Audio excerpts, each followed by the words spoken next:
धाकड़ खबर, बेखौफ सुबह बेबाक अंदाज। धाकड़ खबर के न्यूज़ रूम से मैं आपके साथ हूं अकरम रईस खान। राजस्थान के करौली में एक साधु को जिंदा जलाकर मौत के घाट उतार दिया गया। उसके बाद भोंपू मीडिया ने एक हंगामा लॉन्च किया। जी हाँ, हंगामा लॉन्च किया। कैंपेन लॉन्च करती है ना राजनीतिक पार्टियां, वैसा ही हंगामा लॉन्च किया। वहां जाकर जिस तरीके की नंगई दिखाई, उससे बहुत सारे सवालों ने जन्म लिया। पहला सवाल ये कि क्या मीडिया वाकई में गंभीर है साधुओं की ऐसी हत्या को लेकर, या वो भोंपू है, किसी ने उसमें हवा भर दी है, पैसा दे दिया है और उसके बाद उसने इस मामले पर भोंपू की तरह बजना शुरू कर दिया है, और जो और असल मामले हैं उन पर वो खामोश रहता है। तीन पहलुओं में पूरी बातचीत आपके सामने रखने जा रहा हूं, या यूं कह सकता हूं ये खबर तीन पहलुओं में आपके सामने रखने जा रहा हूं। पहले पहलू में आपके सामने रखेंगे कि कहां कहां पे कब कब साधुओं की हत्या हुई है और मीडिया के मुंह में दही जम गई है। इसके अलावा मीडिया अब करौली वाली घटना के बाद किस तरीके से नफरत का माहौल बना रहा है और पूरे मामले को फिर से एक बार हिंदू मुस्लिम का रंग देने की कोशिश कर रहा है। यही नहीं, मीडिया बचाव करता हुआ भी दिख रहा है, यानी कि भोंपूगिरी करता हुआ भी दिख रहा है सत्ता में बैठी हुई भारतीय जनता पार्टी के नेताओं की, उनके मुख्यमंत्री की, प्रधानमंत्री की। ये आपके सामने रखेंगे, लेकिन आगे बढ़ने से पहले छोटी सी एक अपील है आपसे। अगर आप लोग यूट्यूब देख रहे हैं तो हमारे चैनल को सब्सक्राइब कर सकते हैं। क्या करें, ये काम खुद करना पड़ता है, रविश कुमार का चैनल नहीं है। और अगर आप लोग फेसबुक या ट्विटर देख रहे हैं तो हमें फॉलो कर सकते हैं। चलते हैं खबर के पहले हिस्से की तरफ। खबर के पहले हिस्से में मैं आपके सामने रखना चाहता हूं उत्तर प्रदेश का हाल। पूरे देश में इस वक्त जितने भी मुख्यमंत्री हैं उसमें से एक मुख्यमंत्री साधु हैं जिनका नाम है आदित्यनाथ योगी, जो गोरखधाम मठ के मठाधीश हुआ करते थे, फिलहाल भी हैं और अब उत्तर प्रदेश के मुख्यमंत्री भी हैं। अगर उनके दौर में साधुओं की हत्या हुई तो खबर बड़ी होनी चाहिए। एक आदमी कह रहा है मैं खुद साधु हूं, उसके दौर में साधु मर रहा है, साधु का कत्ल हो रहा है, तो खबर बड़ी होनी चाहिए, लेकिन खबर बड़ी नहीं हो पाती है। मैं आपके सामने स्क्रीन पर रख रहा हूं यह खबर, हमारे पास गोरखपुर से सटे गोंडा से आ रही है। रात की खबर है, शनिवार की रात करीब 3-2:30 बजे के आसपास एक साधु की गोली मारकर मंदिर में घुसकर हत्या करने की कोशिश की गई। हालत उसकी नाजुक है, उसको भर्ती कराया गया है लखनऊ में, जहां हालत नाजुक बनी हुई है। रिपोर्ट दर्ज करके पुलिस ने 4 आरोपियों की तलाश शुरू कर दी, अभी तक पकड़ नहीं पाई है। साधु का नाम अतुल बाबा उर्फ सम्राट दास बताया जा रहा है, जो यहाँ इथोपिया थाना पड़ता है उसमें एक स्थित है। राम जानकी मंदिर उसके पुजारी हैं और यहाँ ज़मीन का विवाद चल रहा है, यानी कि यहाँ भी भूमाफियाओं ने साधु को गोली मारी। कोई हंगामा आपने देखा हो तो बता दीजिएगा। दूसरी तस्वीर आपकी स्क्रीन पे है, उसको भी देख लीजिए। बागपत में कल यानी कि 10 अक्टूबर को एक साधु की लाश मिली है। यमुना से ये लाश बरामद हुई है, साधु की शिनाख्त नहीं हो पाई है और पुलिस इस मामले को हत्या मानने को भी तैयार नहीं है। वो कह रही है साधु डूब के मर गए हैं, उनके डूबने से मौत हो गई क्योंकि फेफड़ों में पानी बना। बताइए, किसी ने धक्का दे दिया हो तब भी तो आदमी डूब के मरा ना, फेफड़ों में पानी तब भी भरा ना। शिनाख्त नहीं हो पाई है, पुलिस मामले को दूसरा रंग देने की कोशिश कर रही है। मीडिया में कोई हंगामा आपने देखा हो तो बताइएगा। तीसरी खबर मैं आपके सामने रख रहा हूं जो हमारे पास आ रही है हरदोई से। हरदोई में 1 सितंबर को एक साधु, उनकी पत्नी और बेटे की ईंटों से पत्थरों से कुचल कर उन्हीं के आश्रम में हत्या कर दी गई। क्या आपने किसी भोंपू मीडिया के दलाल चाटुकार दंगाई पत्रकार का खून खोलते हुए देखा? अगली तस्वीर देख लीजिए। हरदोई आपको लेकर चलना चाहता हूँ। हरदोई में कन्नौज की खबर है ये। कन्नौज में मोबाइल चुराने का आरोप लगाते हुए एक साधु ने एक लड़के के माँ बाप से शिकायत की कि तुम्हारे बच्चे ने मेरा मोबाइल चुरा लिया। बस क्या था, उन्होंने लाठियों से पीट कर इस साधु की निर्मम हत्या कर दी। कोई चीख पुकार आपने सुनी? नहीं सुनी। अगली तस्वीर देख लीजिएगा, सुल्तानपुर में लेके चलता हूँ। 23 जुलाई का ये मामला है। यहाँ पे क्या होता है, हत्या कर एक बाल साधु जो है, यानी कि छोटा साधु जो है, उसको पेड़ पे लटका दिया जाता है। कोई हंगामा आप लोगों ने देखा हो? बताइएगा जरा एक तस्वीर के बारे में। अमरोहा आपको लेके चलता हूँ। मामला है 30 अप्रैल का। भाजपा नेता का एक भाई गिरफ्तार होता है और उस पर आरोप लगता है कि उसने मंदिर के साधु की मंदिर में हत्या की। सिर्फ मोबाइल के लिए साधु की हत्या कर दी। क्या आपने कोई हंगामा देखा? नहीं देखा। अगली तस्वीर देख लीजिए, बुलंदशहर लेके चलते हैं आपको। 28 अप्रैल, ये मामला तब का है जब हाल फिलहाल में पालघर वाला मामला हुआ था। 28 अप्रैल को मंदिर में सो रहे 2 साधुओं को डंडे से पीट कर, किसी भारी वस्तु से डंडे से पीट कर मौत के घाट उतार दिया गया। सुबह उनकी लाशें पड़ी हुई मिली। और पहले की तस्वीर देखना चाहते हैं तो चल लीजिए पीलीभीत। आपको 25 फरवरी की तस्वीर आपके सामने रखना चाहता हूँ। यहाँ धारदार हथियार से गला काटकर साधु को मौत के घाट उतार दिया गया। एक के बाद एक लगातार दर्जन भर से ज़्यादा साधुओं की हत्या हुई और तमाम मामले पिछले 6 से 7 महीने के। क्या आपने मीडिया को चीखते हुए देखा?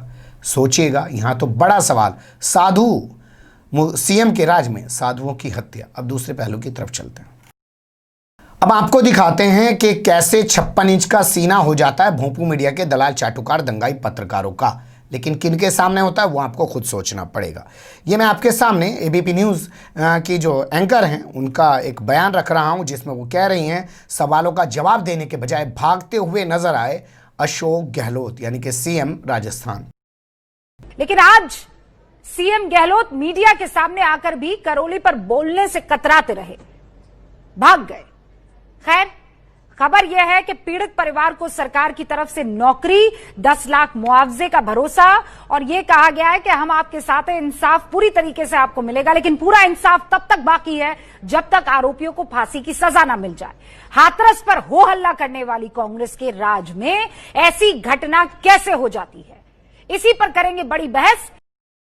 सुन लिया आपने। वैसे इनका एक अंदाज और भी है, वो भी आपके सामने रख देता हूं। ये कल बड़ी खुश हो रही हैं कि अच्छी बात है मैं स्टूडियो आ गई हूं, लेकिन बुरी बात यह है कि इस मुद्दे पे बात करनी पड़ रही है। सुन लीजिए इनकी ज़बानी। स्टूडियो पहुंचकर अच्छा लग रहा है, लेकिन इस खबर पर सवाल उठाना इस वक्त ज्यादा जरूरी है।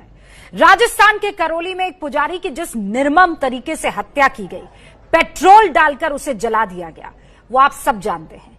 लेकिन सवाल यह है और बड़ा है कि हाथरस पर तो हंगामा मचाने वाले ये तमाम सियासतदान पूरी तैयारी के साथ जोरों शोरों के साथ हाथरस में दिखाई देते हैं। करौली में चुप्पी क्यों? हम आपको लेके चलते हैं आज तक पे।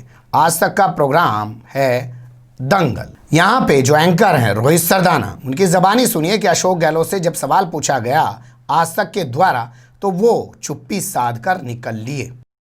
और पीड़ित परिवार के आरोपों पर जब सीएम अशोक गहलोत से आज तक ने सवाल किया तो अशोक गहलोत सवालों से बचकर निकलते दिखे, चुप्पी साध गए। सरकार ने 10 लाख के मुआवजे का ऐलान कर दिया है, लेकिन साधु समाज यह कह रहा है कि 10 लाख से एक पुजारी की हत्या को नहीं तौला जा सकता। इसलिए सवाल दंगल में आज ये कि 10 लाख का इंसाफ, पुजारी की हत्या माफ। अब यहाँ एक चीज़ सोचिएगा कि हाथरस में इतना बड़ा कांड हुआ, साधुओं की इतनी सारी हत्याएं हो रही हैं, उत्तर प्रदेश में उन्नाव भी हुआ। क्या किसी दलाल चाटुकार दंगाई पत्रकार में दम है कि वो यही कह दे कि क्या हो रहा है योगी राज में, कहाँ है योगी राज? या इसी तरीके से माइक अड़ा के जिस तरीके से अशोक गहलोत से सवाल पूछने की हिम्मत कर रहे हैं, उनसे भी पूछने की हिम्मत कर सकते हैं क्या? सोचिएगा इसमें। अब आगे आपके सामने एक और चीज़ रखने जा रहा हूँ, बड़ी दिलचस्प है। हल्ला बोल में कल इन्होंने करपात्री महाराज को बुला रखा था। उन्होंने कहा यूपी में आज तक ऐसा मुख्यमंत्री नहीं हुआ है, ऐसा कोई शासन नहीं हुआ है। देखिए कैसे गुस्से में वो बोल रहे हैं और वो बचाव कर रहे हैं आदित्यनाथ योगी का। उत्तर प्रदेश के योगी सरकार के ऊपर आप हस्तक्षेप नहीं कर सकते हैं। ऐसा शासन, ऐसा सुशासन तो आज तक कभी उत्तर प्रदेश में हुआ ही नहीं है। उत्तर प्रदेश के योगी सरकार के ऊपर आप हस्तक्षेप नहीं कर सकते हैं। ऐसा शासन, ऐसा सुशासन तो आज तक कभी उत्तर प्रदेश में हुआ ही नहीं है। यानी कि उनका बचाव कराना है और उन पे गुर्राना है। ये है मीडिया की स्थिति, आपके सामने रखना था, आपको चीज़ें खुद समझनी होंगी। तीसरे पहलू की तरफ चलते हैं।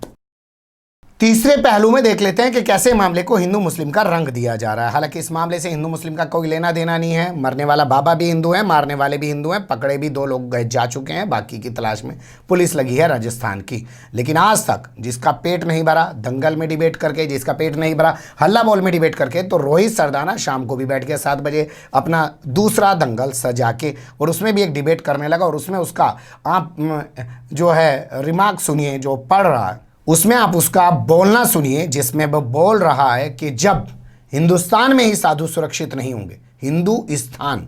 सोचिएगा मानसिकता क्या दिखा रहा है, सुन लीजिए उसकी ज़बानी। और पूछता है आज तक आखिर साधु संतों पर वार कब तक? राजस्थान के करौली में एक पुजारी की निर्मम हत्या के बाद पूरे देश में अब यह बहस छिड़ गई है कि क्या हिंदुस्तान में ही साधु संत सुरक्षित नहीं है। इसी तरीके से फिर से आपके सामने हल्ला बोल के कटिंग रखना चाहता हूं। करपत्री महाराज हैं, वो किस तरीके से गुस्से में आवेश में आकर कह रहे हैं कि कठमुल्ले कठमुल्ले। अब बताइए इसमें कठमुल्ले कहां से आ गए, लेकिन आप उनकी जबानी सुन सकते हैं। बारी के आंखें आंसुओं का बदला हम सब लोग लेंगे, निश्चित तौर से लेंगे। ये कठमुल्ले, ये लोग जो बात करते थे अभी जो है अब एक सेकंड सर प्लीज अपनी भाषा का देखिए, हम सबको अपनी भाषा की मर्यादा रखनी है। आपसे मैं निवेदन कर रही हूँ और आपसे मैं ये गुजारिश कर रही हूँ, थोड़ी सी अब आवाज नीची कर लीजिए। इस सब से आपके दिमाग में आ गया होगा, यहाँ जो गंदगी भरी पड़ी है, बात हो रही है किसी और की, लेकिन कठमुल्लों को बीच में ले आइए, पूरे नैरेटिव को बदल दीजिए, नफरत का एक माहौल बना दीजिए। अपने आप को कह रहे हैं धर्मगुरु, लेकिन आप उनका आवेश में बोलना देखिए, उससे लगता है ये लोग धर्मगुरु हैं कि इनके अंदर इतना जहर भरा हुआ है। धर्मगुरु का मतलब है कि समाज के अंदर एक दूसरे में प्यार मोहब्बत कायम करे। अच्छा हिंदू वो है जो अपने धर्म की पैरवी करे, अच्छा मुसलमान वो है कि जो अपने धर्म की पैरवी करे। ये नहीं कि मंदिर में घुस के जाके कहे कि बोलो अल्लाह अकबर, और कोई मंदिर से निकल के मस्जिद में जाके घुस के बोले कि बोलो जय श्री राम। क्या ये अच्छा हिंदू बनेगा? लेकिन आप इनका दिमाग देखिए, बात कहाँ हो रही है, जिक्र कठमुल्लों का कर रहे हैं। मीडिया का एक चरित्र था, आपके सामने रखना था। अच्छा बुरा जो भी लगाओ, कमेंट्स के रूप में आप लोग अपनी राय दे सकते हैं। खबर को लाइक कर सकते हैं, चैनल को सब्सक्राइब कर सकते हैं और ज़्यादा से ज़्यादा हमारी खबरों को शेयर कर सकते हैं। फिर ऐसे ही किसी सुलगते हुए या उलझते मुद्दे लेकर मैं आपके सामने हूँगा हाजिर। फिलहाल अभी मुझे दें इजाज़त।